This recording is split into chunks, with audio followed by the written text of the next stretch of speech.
Boa noite, irmãos. Eu vos saúdo com a graça, com a paz do nosso Senhor e Salvador, Jesus Cristo. Irmãos, uma alegria poder reencontrá-los nessa noite. Neste último semestre, nós estivemos trabalhando ali na Igreja Presbiteriana do Engenho do Meio, ali na zona oeste do Recife. E depois que as aulas terminaram, estivemos ajudando principalmente ali na congregação de Delmaro Braga, né? Tanto no culto matinal quanto vespertino até o final de dezembro, quando os cultos foram temporariamente suspensos. Então, por essa razão, também no mês de janeiro é muito comum que seminaristas cubram as férias dos pastores, né? Eu mesmo preguei em alguns lugares já esse mês, e por isso só nos reencontramos agora. Queridos, eu os convido a abrirem a palavra do Senhor nesta noite, no livro de Rute. Nós vamos meditar hoje em uma passagem que se encontra no livro de Rute, ali entre o livro de Juízes e o primeiro livro de Samuel. Livro de Rute, no capítulo 3. A nossa meditação, meus irmãos, nessa ocasião, irá do versículo 6 até o versículo 18. Rute, capítulo de número 3, do versículo de número 6 até o versículo 18. A propósito, irmãos, as leituras da liturgia nesta noite, pelo menos as duas primeiras, nós iremos citar na nossa exposição. Elas foram colocadas para ajudar um pouco no entendimento desta passagem. Livro de Rute, pequeno livro aí entre o livro de Juízes e 1 Samuel, capítulo 3, do versículo 6 até o versículo 18. Eu farei, irmãos, a leitura, logo após faremos mais uma oração, mais uma vez recorrendo ao Senhor nosso Deus. Livro de Rute, capítulo 3, a partir do verso 6, assim diz a palavra do nosso Deus. Então foi para a eira e fez conforme tudo quanto sua sogra lhe havia ordenado. Havendo, pois, Boaz comido e bebido, e estando já de coração um tanto alegre, veio deitar-se ao pé de um monte de cereais. Então chegou ela de mansinho, lhe descobriu os pés e se deitou. Sucedeu que pela meia-noite, assustando-se o homem, sentou-se, e eis que uma mulher estava deitada a seus pés. Disse ele: quem és tu? Ela respondeu: sou Rute, tua serva. Estende a tua capa sobre a tua serva, porque tu és resgatador. Disse ele: bendita sejas tu do Senhor, minha filha. Melhor fizeste a tua última benevolência que a primeira, pois não foste após jovens, quer pobres, quer ricos. Agora, pois, minha filha, não tenhas receio, tudo quanto disseste eu te farei, pois toda a cidade do meu povo sabe que és mulher virtuosa. Ora, é muito verdade que eu sou resgatador, mas ainda outro resgatador há, mais chegado do que eu. Fica-te aqui esta noite, e será que pela manhã, se ele te quiser resgatar, bem está, que te resgate. Porém, se não lhe apraz resgatar-te, eu o farei, tão certo como vive o Senhor. Deita-te aqui até amanhã. Ficou-se, pois, deitada a seus pés até pela manhã, e levantou-se antes que pudessem conhecer um ao outro, porque ele disse: não se saiba que veio mulher à eira. Disse mais: dá-me o manto que tens sobre ti e segura-o.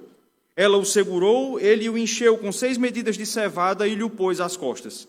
Então entrou ela na cidade. Em chegando à casa de sua sogra, esta lhe disse: como se te passaram as coisas, filha minha? Ela lhe contou tudo quanto aquele homem lhe dissera. E disse ainda: estas 6 medidas de cevada ele mas deu. E me disse: não voltes para a tua sogra sem nada. Então lhe disse Noemi: espera, minha filha, até que saibas em que darão as coisas. Porque aquele homem não descansará, enquanto não se resolver este caso, ainda hoje. Amém. Vamos orar, irmãos, mais uma vez. Senhor, esta é a porção que o Senhor designou para a nossa meditação nesta ocasião, também durante a semana. E agora te pedimos, desarma-nos em relação a este texto.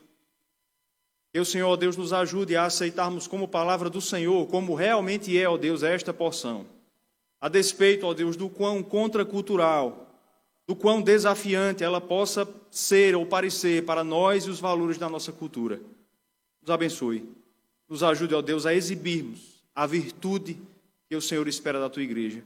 Pedimos isso, Senhor, nesta noite, em nome de Jesus. Amém.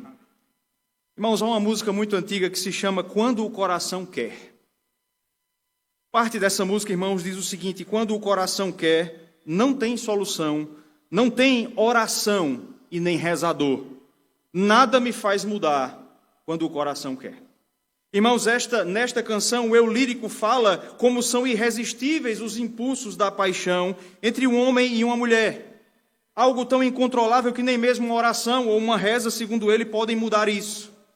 Essa música, irmãos, propagandeia que o sentimento da paixão é uma força incontrolável e os seus impulsos são inevitáveis.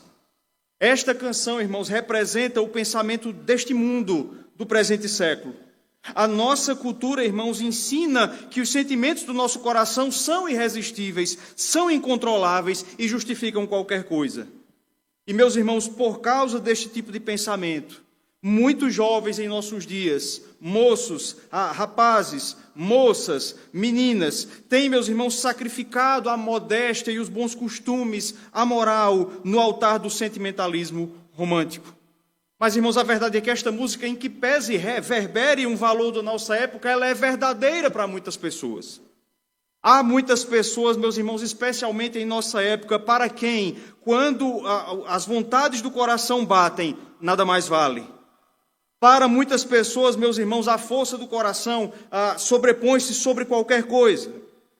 Mas é importante, irmãos, dizermos que nem sempre foi assim. Houve um tempo, queridos, em que o respeito, a honra, a verdade e o recato se impunham sobre as tendências do nosso coração. Houve um tempo, irmãos, em que aquilo que moças e rapazes buscavam ao almejarem o casamento era não necessariamente os predicados físicos de alguém ou a paixão da juventude, mas sim, meus irmãos, a virtude.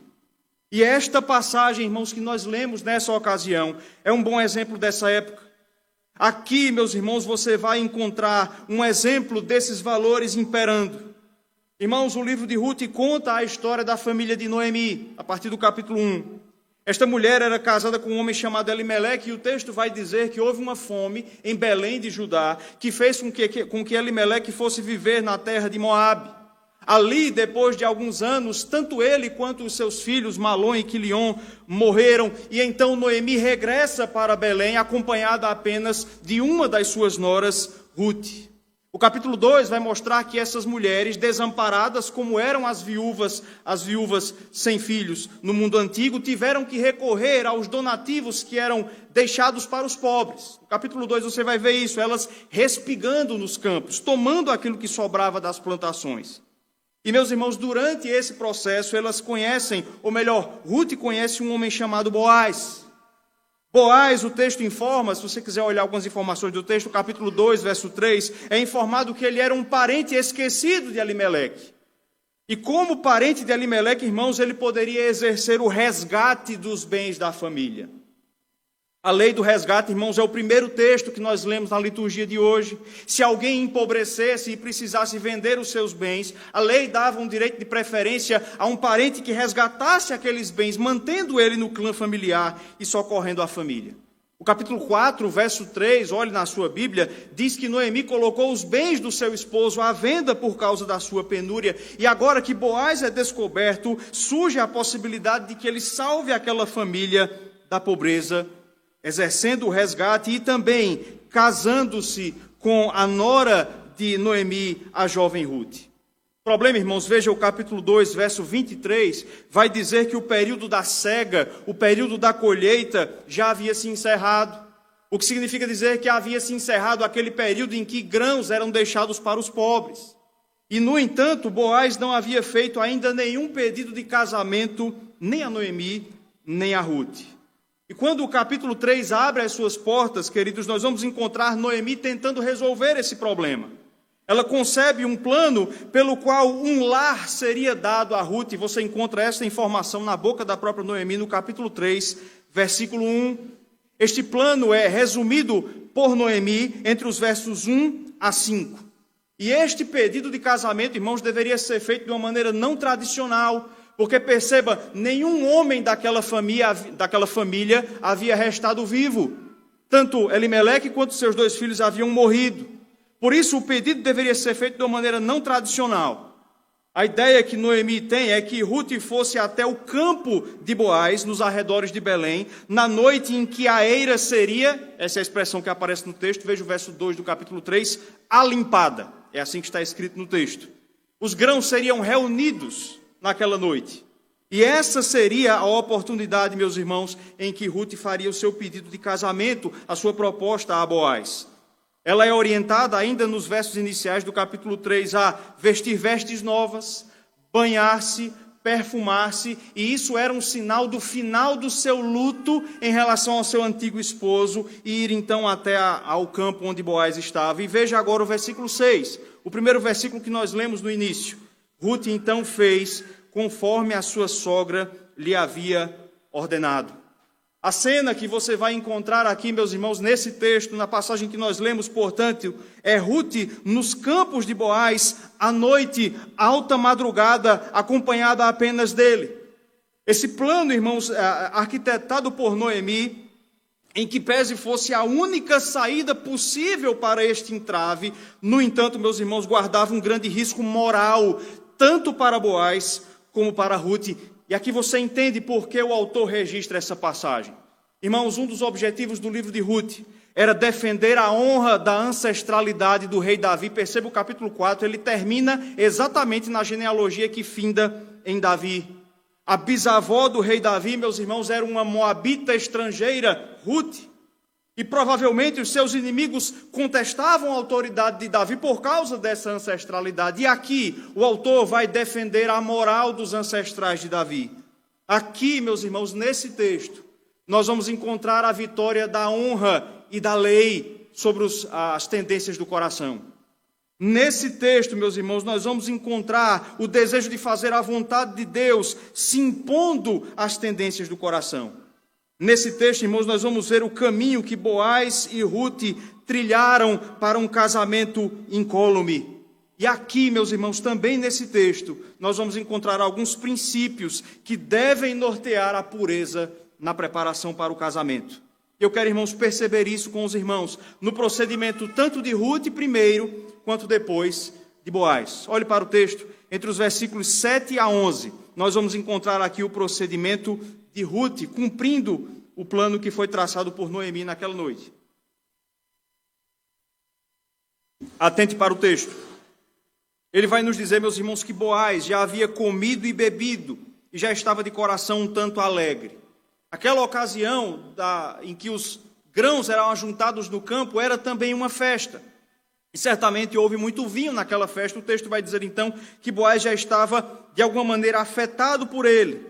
E ele foi então para junto do monte de cereais dormir. Isso era feito, irmãos, para que nenhum ladrão chegasse perto dos cereais e tomasse. O dono do campo e também seus empregados dormiam junto ao monte para vigiá-lo de salteadores. E aqui você vai encontrar a Ruth começando a cumprir o plano que lhe havia dado por Noemi. Perceba a sequência do texto, do verso 7 até o verso 9. O texto vai dizer que ela chega de mansinho, essa é a expressão que o texto diz, descobre os seus pés, se deita junto àquele homem. A tensão do texto, irmãos, vai aumentando à medida em que nós lemos. Veja os versos 8 e 9. O texto vai dizer que Boaz se acorda, muito possivelmente por causa do frio nos seus pés descobertos, e percebe que há uma mulher deitada aos seus pés. O autor, meus irmãos, quer que nós vejamos a tensão da cena aqui, porque perceba no versículo 8 a expressão que é traduzida como "e eis", é uma expressão hebraica que poderia ser traduzida também como "vejam, olhem". E a tensão sobe ainda mais quando nós lemos o versículo 9. Boaz pergunta quem era aquela mulher aos seus pés. Ela responde: "Sou Ruth", e veja agora a expressão final, a parte final do verso 9. Diz o seguinte: "Estende a tua capa sobre a tua serva, porque tu és resgatador". Reparem, meus irmãos, que o narrador, ele escolhe relatar as palavras de Ruth aqui de uma maneira intencionalmente ambígua. Quando nós lemos esse versículo, irmãos, nós temos a impressão de que Ruth está propondo algo indecente a Boaz. Uma leitura descuidada pode nos fazer pensar que Ruth está propondo aqui que Boaz a tome com o seu lençol, que ela mesma havia descoberto, e com um ato de fornicação tomasse aquela mulher como sua esposa. Mas, meus irmãos, apesar de alguns comentaristas pensarem que esse é o caso aqui, na verdade não é isso que acontece aqui, irmãos. O narrador cria aqui uma tensão, porque ele, na verdade, quer criar uma rima entre Ruth e o início do povo moabita.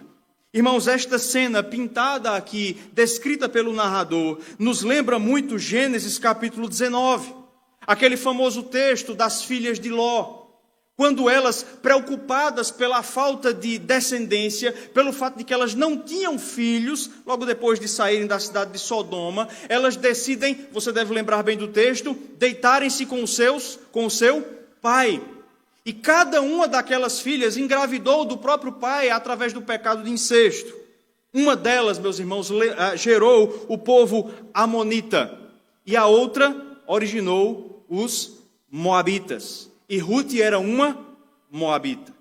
O narrador quer traçar aqui, meus irmãos, um paralelo, criando uma tensão. À medida em que nós lemos o texto, nós nos perguntamos, irmãos, se Ruth vai seguir o padrão aprendido pelo seu povo e, através de um pecado, conseguir o seu objetivo.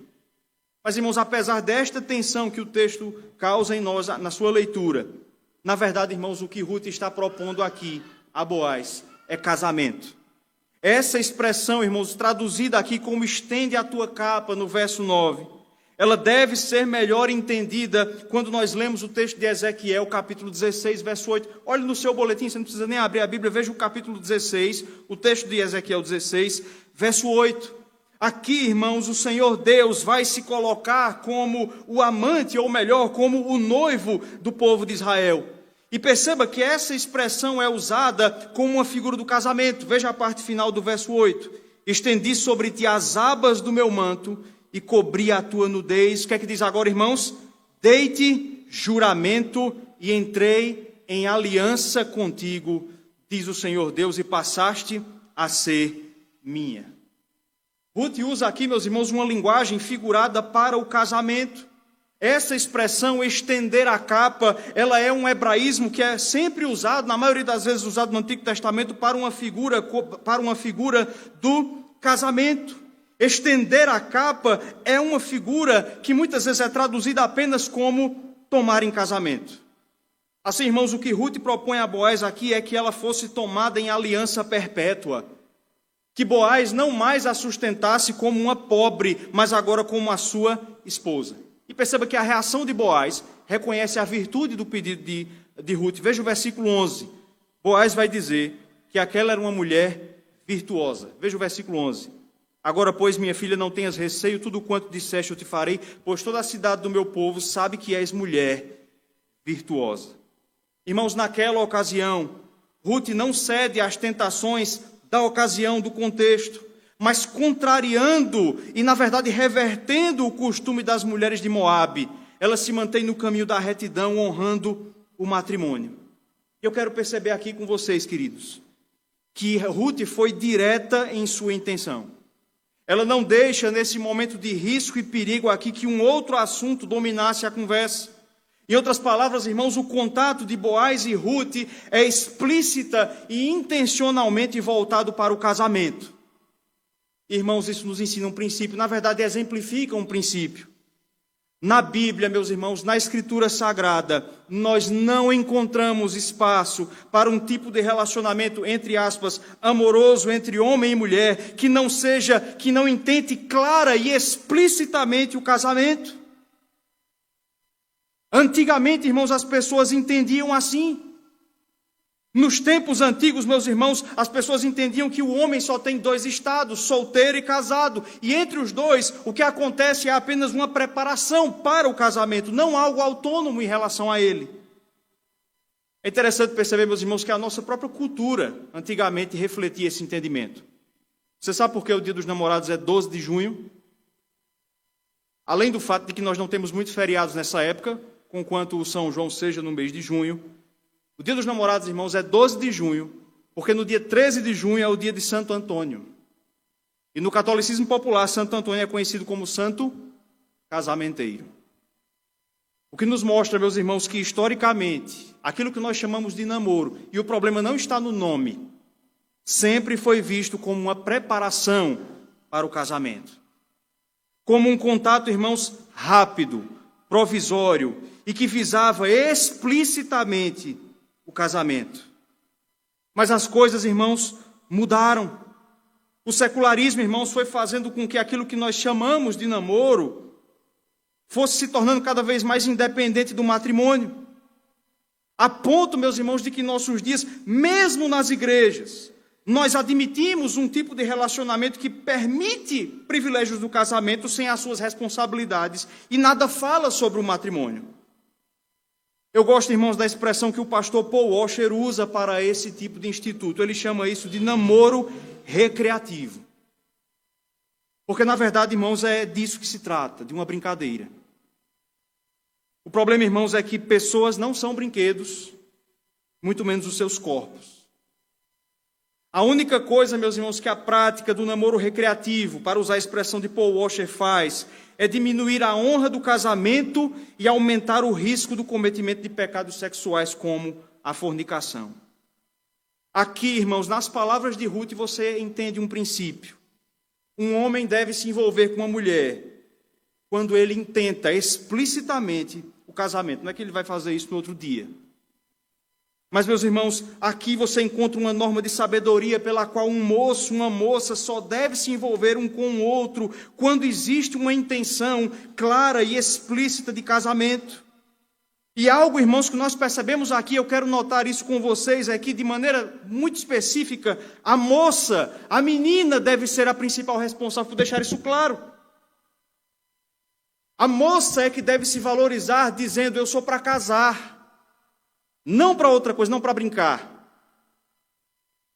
Irmãos, quando uma moça fala em casamento, seu assim chamado namorado, a pessoa com quem ela está conversando, conhecendo, desconversa, faz piadas, entra por tangentes, isso é um grande indício de que talvez esse relacionamento deve ser revisto. E se a própria moça não pensa nisso, nós devemos nos perguntar qual a razão de ser disso.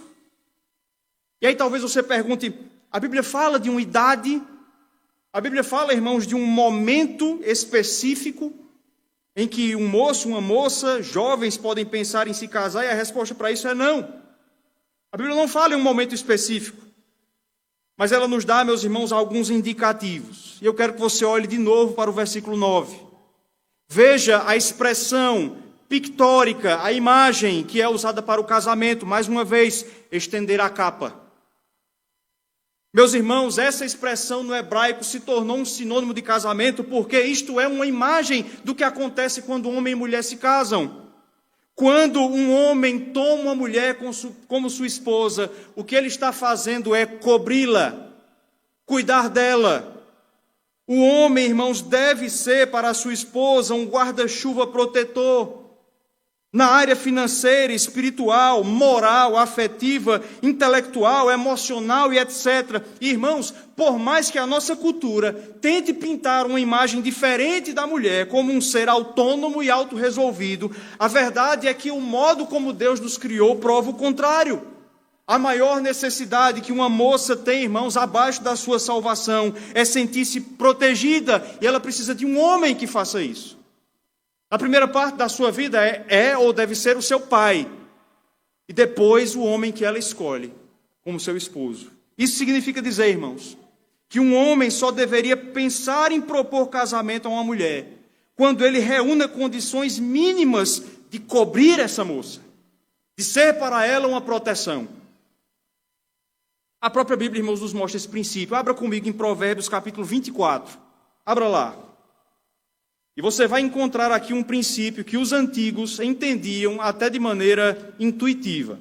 Abra lá em Provérbios capítulo 24, versículo de número 27.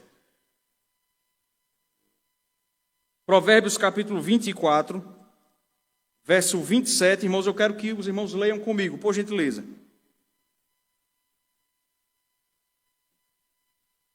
Provérbios 24, 27. Vamos ler juntos, irmãos. Cuida dos teus negócios lá fora, apronta a lavoura no campo e depois edifica a tua casa. Você entendeu o que o texto diz? Antes de um homem pensar em ter casa, ele deve preparar os seus negócios. Irmãos, os antigos entendiam isso. Um homem atingia a juventude, fazia seus 15, 16, 17 anos, a primeira coisa que ele fazia não era procurar uma moça, era procurar o seu pai e dizer assim, me dê uma parte da terra, eu quero construir uma casa, me dê uma parte do gado, eu vou comprar com trabalho. Ele preparava os seus negócios para depois edificar uma casa. Irmãos, mais uma vez citando o pastor Paul Washer, a puberdade, a mudança no corpo do homem e da mulher, não são um indicativo, irmãos, necessário de que eles estão autorizados a envolver-se um com o outro. Mas é um indicativo de que o homem deve começar a preparar-se para se tornar um homem e ter condições de propor casamento a uma esposa. Irmãos, aqui, até o verso 9, nós vemos como a intencionalidade do casamento e a imagem clara de um homem que pode pensar em casamento, alguém que já tem condições de cobrir uma mulher. Esses princípios são ensinados. Mas eu quero perceber, irmãos, que havia uma outra motivação para o que Ruth faz aqui. Eu quero perceber isso com você no versículo 10. Volte para Ruth, capítulo 3, veja agora o versículo 10. Boaz vai responder àquela proposta feita por Ruth. Apesar de aqui nós temos palavras de Boaz, eu quero perceber que ele ressalta parte da motivação de Ruth. Veja o versículo 10. Disse ele, Boaz dizendo a Ruth, bendita sejas tu do Senhor, minha filha. Veja agora, irmãos, melhor fizeste a tua última benevolência que a primeira, pois não foste após jovens, quer pobres, quer ricos. Boaz bendiz, abençoa Ruth e diz, olha, essa segunda benevolência que você fez é maior do que a primeira. E aqui, irmãos, você deve entender que Boaz está falando da benevolência feita por Ruth para com Noemi. A primeira benevolência é a do capítulo 1, que é uma das partes mais conhecidas do livro de Ruth. Aquele momento quando, ao contrário de Orfa, a outra nora, Ruth fez o compromisso de seguir Noemi por onde quer que ela fosse. Você lembra das palavras? Onde quer que tu fores, irei eu. O teu Deus é o meu Deus. Essa foi a primeira benevolência. Mas a segunda, irmãos, Boaz diz que ela é maior. E ele explica porque Ruth foi atrás, poderia ter ido atrás dos jovens, mas obedecendo Noemi, foi atrás dele, de Boaz. Irmãos, Ruth era uma jovem. Você percebe isso no próprio versículo 10, porque Boaz a chama de minha filha. Provavelmente Boaz era um homem significativamente mais velho do que Ruth. Por outro lado, o versículo 11, nós já lemos, Ruth gozava de boa fama em Israel, mesmo sendo uma moabita. Ela tinha a opção de procurar jovens. Mas veja que ela prefere, obedecendo Noemi, procurar Boaz. E isso chama a atenção, irmãos, porque veja, sendo Boaz bem mais velho do que ela, não era desprezível o risco de que ela voltasse a ser viúva, por causa da diferença de idade. Mas, meus irmãos, ela faz isso por benevolência à sua sogra, para que os bens da família, da sua sogra, a quem ela jurou fidelidade no capítulo 1, fossem resgatados. Dois comentaristas, irmãos, vão dizer o seguinte: ela, Ruth, preferiu aderir às conexões da família, demonstrando respeito por aquilo que é de direito. Ela não escolhe, irmãos, pela sua própria preferência, mas para honrar aquela que era, na prática, a sua mãe. E aqui, irmãos, você tem um outro princípio ensinado. Muitos moços e moças, meus irmãos, se deixam enganar pelo seu coração, pelas emoções transitórias. A primeira coisa que é feita quando isso acontece é o conselho dos pais, o conselho dos mais velhos, a sabedoria da tradição é esquecida. Irmãos, durante muito tempo, deixa eu dizer uma coisa aqui, durante muito tempo, houve um costume de os pais muitas vezes obrigarem seus filhos a casarem com A ou com B. Irmãos, essa é uma prática errada. Isso é uma violência contra a vontade dos filhos. A Bíblia não chancela esta prática. Mas hoje, irmãos, nós vemos o contrário, o oposto, que eu diria que é mais errado e mais prejudicial. Antigamente, pais obrigavam filhos a contraírem, a receberem um esposo ou uma esposa. Mas hoje os filhos obrigam os pais a receberem noras e genros. Mas, irmãos, nem sempre foi assim. Gerações passadas, os filhos reconheciam que o seu casamento era uma oportunidade de honrar os seus pais. Era uma oportunidade de dar uma alegria, não apenas à própria pessoa que está casando, mas a eles. Irmãos, o Diretório de Culto de Westminster, um documento que nós não adotamos, mas que tem algumas coisas interessantes. um dos documentos produzidos pela Assembleia de Westminster, na parte da bênção sobre o casamento, ele vai dizer o seguinte: os pais não deverão forçarem os seus filhos a se casar sem seu livre consentimento, vírgula, nem deverão negar seu próprio consentimento sem justa causa. Você percebeu aqui? No século XVII, o consentimento e a aprovação dos pais, a bênção dos pais, era um elemento de casamento, conquanto não pudesse ser indevidamente negado. Meus irmãos, aqui nós aprendemos um outro princípio. A vontade dos nossos pais, a opinião deles, deve ter grande peso. A maneira como a nossa família vai receber o nosso casamento deve ter grande peso nessa decisão. Porque a verdade, meus irmãos, é que quando nós nos casamos, e aí os irmãos mais velhos aqui vão concordar comigo, quando a gente casa, a gente traz uma pessoa para a nossa família. E se essa pessoa, se esse genro, se essa nora é alguém bom, é um crente, é alguém agradável, isso é uma grande alegria para os nossos pais. Nós trazemos, é como se eles ganhassem mais um filho, mais uma filha. Mas quando é o contrário, irmãos, nós trazemos grande tristeza para os nossos pais. Nós os obrigamos a aturarem pessoas detestáveis e eles vão fazer isso por nossa causa, por amor a nós. Mas vão chorar quando estiverem sozinhos. Eu quero dizer a você, menina, moça, moço, rapaz, que seus pais cuidaram de você, que seus pais criaram você, especialmente você, moça, seu pai zelou por você, pela sua integridade, para que nem tudo entrasse na sua mente, para que você fosse criada de maneira pura. E aquilo que você faz agora que você está crescendo, pode redundar em grande alegria para ele, para os seus pais, mas também em grande vergonha e tristeza para eles. Irmãos, aqui no procedimento de Ruth, nós vemos alguns valores serem afirmados. Primeiro, irmãos, a honra do casamento. Uma moça que é expressa em dizer, eu sou para casar. Uma moça que visa um homem, meus irmãos, dotado de virtudes que poderia cobri-la adequadamente. E uma moça que respeita a sua família. Aqui, irmãos, até o verso 11, a mulher de Deus, a moça que serve a Deus, aprende que ela deve se valorizar, exigindo que quem com ela se envolva queira casar e fale sobre isso. Ela, meus irmãos, busca alguém dotado de virtudes e ela respeita e considera a sua família. Mas, meus irmãos, o texto prossegue e agora nós vamos ver o procedimento de Boaz. E aqui você vai ter o espectro do homem de Deus em preparação para o casamento. Veja os versículos 10 e 11, nós já vemos alguns detalhes sobre eles. Boaz recebe com alegria aquele pedido feito, aquela proposta feita por Ruth, obedecendo Noemi. E ele, na verdade, se compromete a aquecer esse pedido. Veja o versículo 11, ele diz, não tenhas receio, tudo quanto disseste, eu te farei.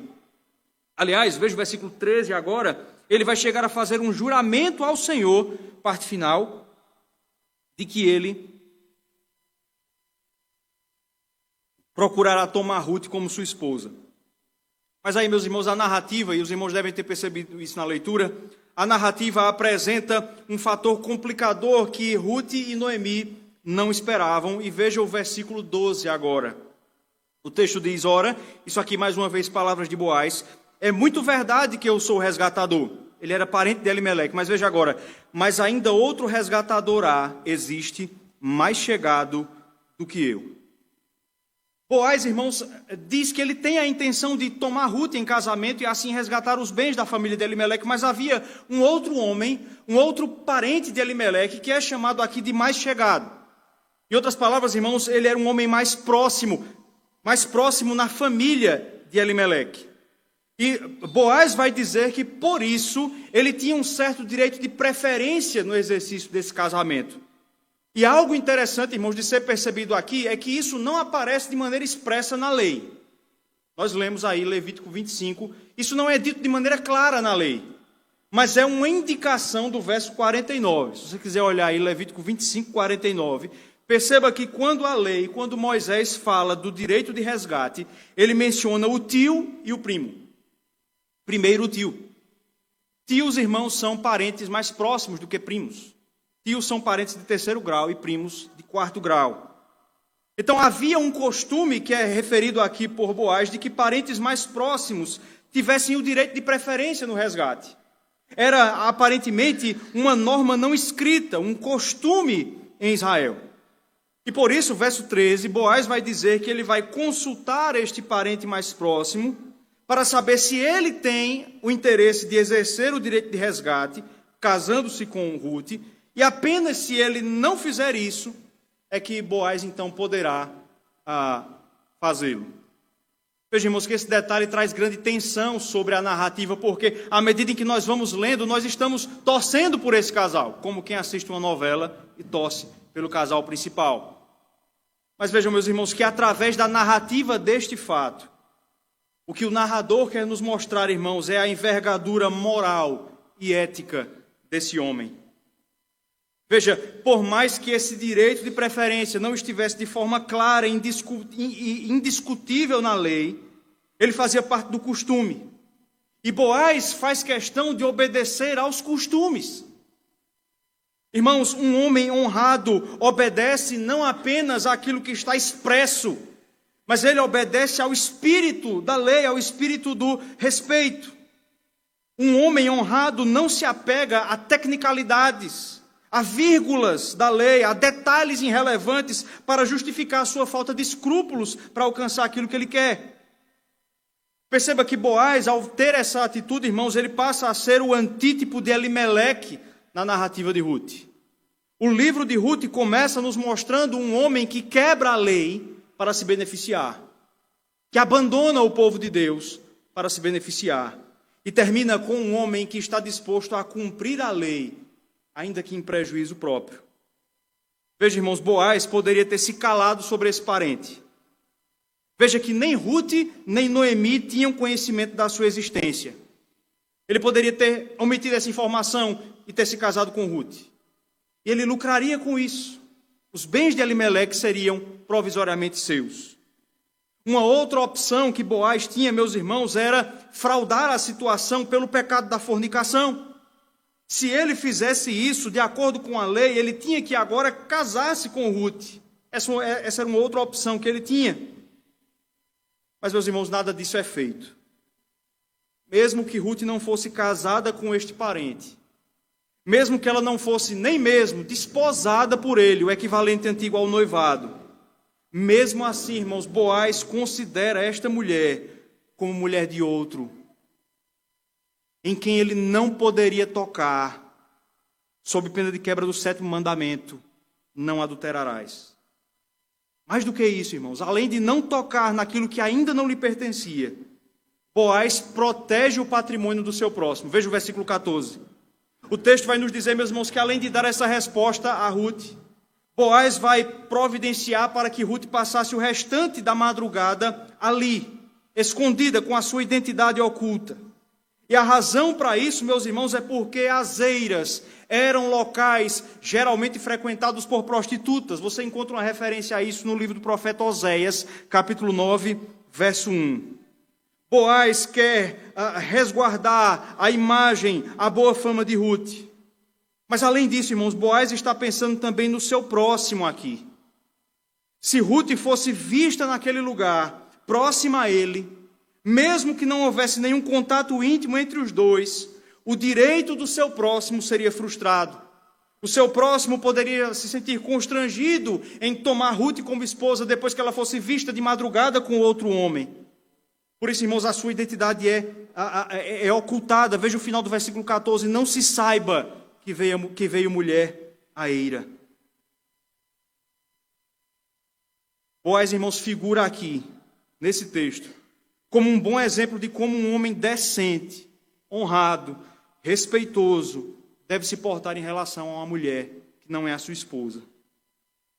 Ao contrário, irmãos, do que a nossa sociedade e a cultura ensinam, ele deve refrear os seus impulsos e desejos, pensando antes naquilo que é correto e principalmente no bem da parte mais frágil, como diz o apóstolo Pedro, que é a mulher.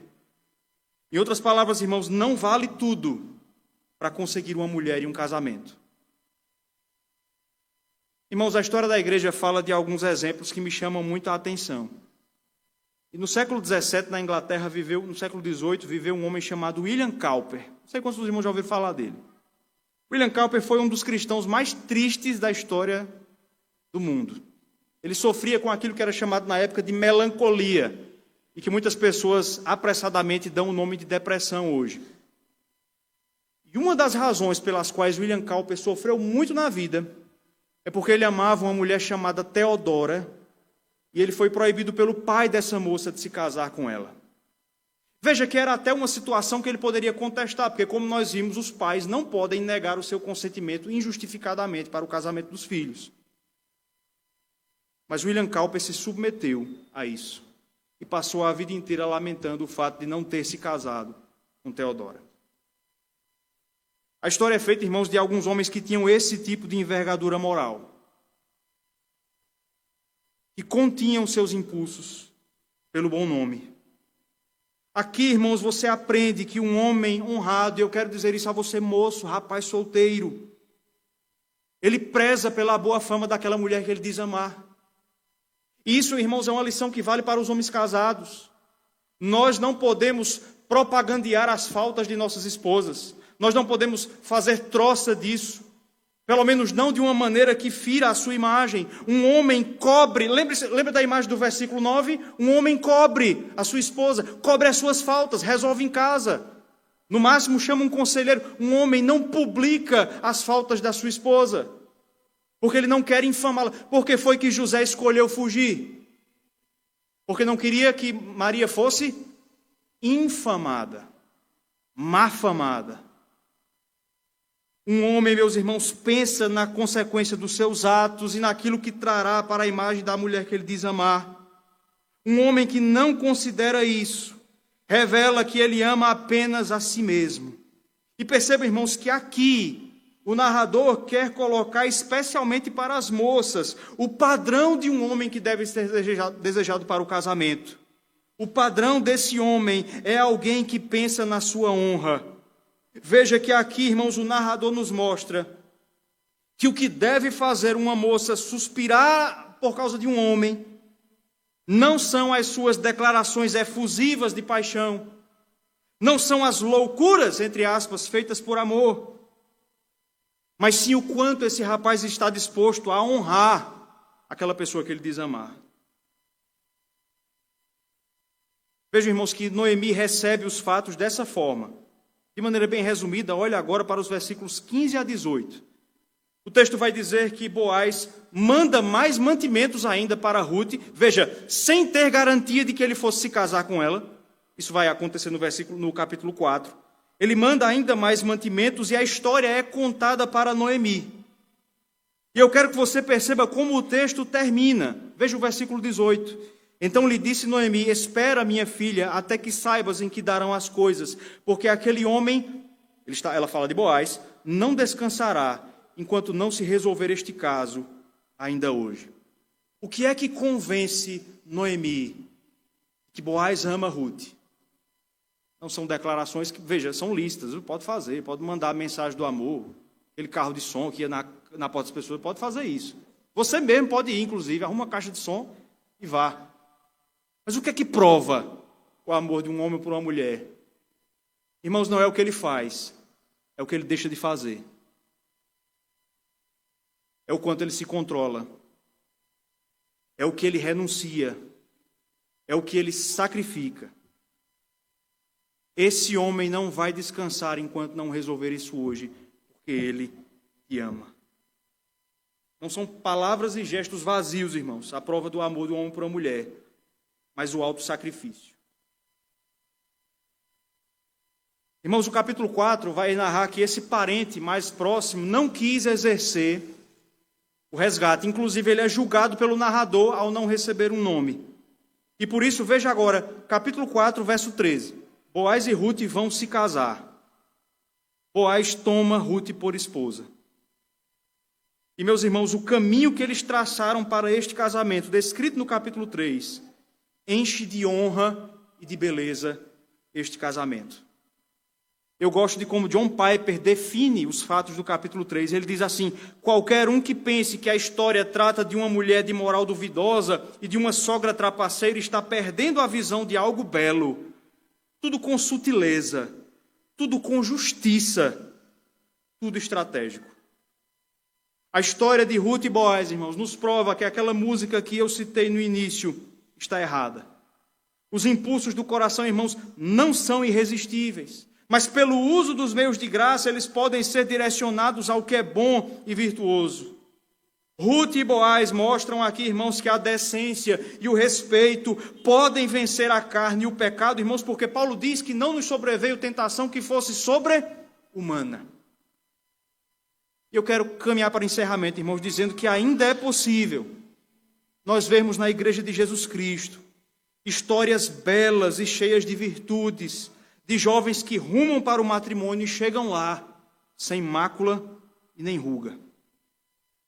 Ainda é possível, irmãos, restaurar aquela ética antiga e tradicional que as pessoas adotavam ao buscar casamento. É possível que você esteja pensando, irmãos, que as coisas que eu falei nessa noite são radicais demais, são antiquadas demais. Mas a pergunta a ser feita não é essa, a pergunta é: elas são bíblicas? Sim ou não? Uma outra pergunta que deve ser feita é: quais são os resultados, irmãos, da forma que o mundo vê aquilo que nós chamamos de namoro e preparação para o casamento e a forma como a Bíblia fala sobre esse assunto? Talvez mesmo assim você possa rejeitar o que eu preguei nessa noite e seguir fazendo as coisas como você acha que devem ser feitas, como você acha que seus filhos devem fazer e como o mundo diz. Mas você não pode evitar as consequências disso. Veja dois detalhes no capítulo 4. Primeiro, verso 11. Boaz é louvado pelos homens da cidade de Belém. E segundo, verso 15. Ruth é louvada pelas mulheres da cidade de Belém. Ruth e Boaz, irmãos, conquistaram para si uma história que de tão bela e honrada, foi honrada não apenas por aquela geração, mas eternizada pelo registro bíblico. Eu quero lhe fazer essa pergunta a você que é solteiro. Você não gostaria de ter algo assim? Você não gostaria de no futuro ter uma história bonita como essa e virtuosa como essa para contar aos seus filhos e netos? Você que é pai, você que é mãe, você não quer que seus filhos tenham esse privilégio? Ou você quer que eles tenham fatos a esconder, fatos a não contar, fatos a explicar? Você pode até rejeitar, irmãos, aquilo que a palavra de Deus diz, mas você não pode rejeitar aqui as consequências de se dar de ombros a ela. A obediência, irmãos, traz para si honra e respeito. Mas a desobediência traz vergonha e constrangimento. Mas talvez você olhe também para esse texto e perceba que você se acha em falta com o padrão da palavra de Deus. É possível que você, casado ou mesmo solteiro, perceba que você não fez as coisas de maneira ideal. Mas, irmãos, o livro de Ruth não é sobre pessoas perfeitas. Há um detalhe sobre esse livro que não aparece no livro de Ruth. Abra comigo no Evangelho de Mateus, capítulo 1, verso 5. Esse é o último texto que nós vamos olhar. Veja Mateus, capítulo 1, verso 5. A genealogia que encerra o livro de Ruth reaparece, é citada, é utilizada no Evangelho de Mateus. E veja o capítulo 1, verso 5. Eu quero que os irmãos, por favor, leiam comigo. Mateus 1, 5, leiamos. Salmão gerou de Raabe a Boaz, este de Ruth gerou a Obed, e Obed a Jessé. Irmãos, quem era a mãe de Boaz? Raabe. O que Raabe era na cidade de Jericó? Uma dona de casa de prostituição. Esta mulher, irmãos, que aprendeu na prática o que é ser desvalorizada pelos homens, utilizadas como objeto por eles. Essa mulher, quando conhece o Evangelho, ensina a seu filho como uma mulher deve ser tratada. A história do livro de Ruth, irmãos, não é sobre pessoas perfeitas, mas ela abre o espaço para pecadores arrependidos, que ainda podem servir ao reino de Deus, que ainda podem ensinar às próximas gerações aquilo que elas mesmas talvez não fizeram. Mesmo alguém com um passado com manchas, e ninguém tem um passado nem mesmo parecido com o de Raabe. Mesmo uma pessoa assim, irmãos, pode ensinar às próximas gerações. Você pode fazer isso. Você pode aprender o padrão da palavra do Senhor Deus e ensinar aos seus filhos. E eles podem exceder você em suas próprias obras. O livro de Ruth, irmãos, fala sobre esperança para pecadores. Porque, fundamentalmente, Ruth e Boaz são tipos. Tipos, irmãos, da igreja e de Jesus Cristo, respectivamente. Como Boaz, irmãos, era o resgatador de Ruth, Jesus Cristo também foi designado para ser o resgatador da sua noiva, da sua igreja. Jesus Cristo aparentou-se conosco ao assumir a nossa humanidade, ao fazer-se filho de Adão, para cobrir a nudez da sua noiva, da sua igreja. E esse resgate, irmãos, também foi realizado com decência, com pureza e com honra. Jesus, irmãos, não descumpriu nenhuma norma para se casar com a sua igreja.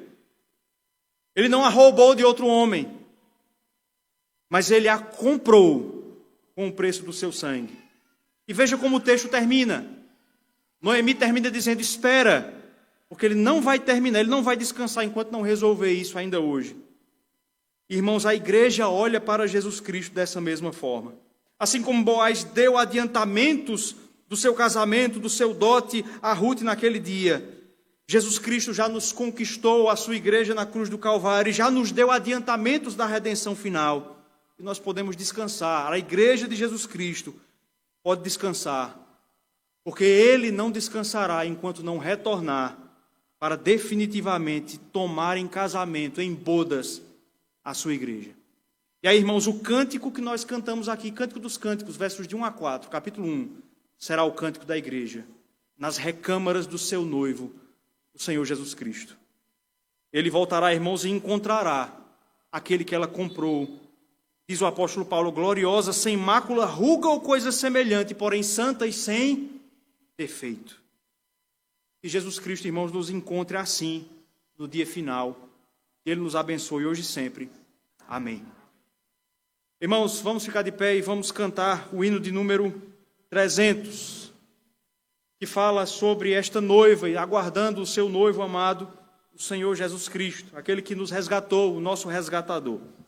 Hino de número 300, logo após o presbítero Vanderlan fará a oração final e dará também os avisos da semana. Hino 300, Igreja Militante.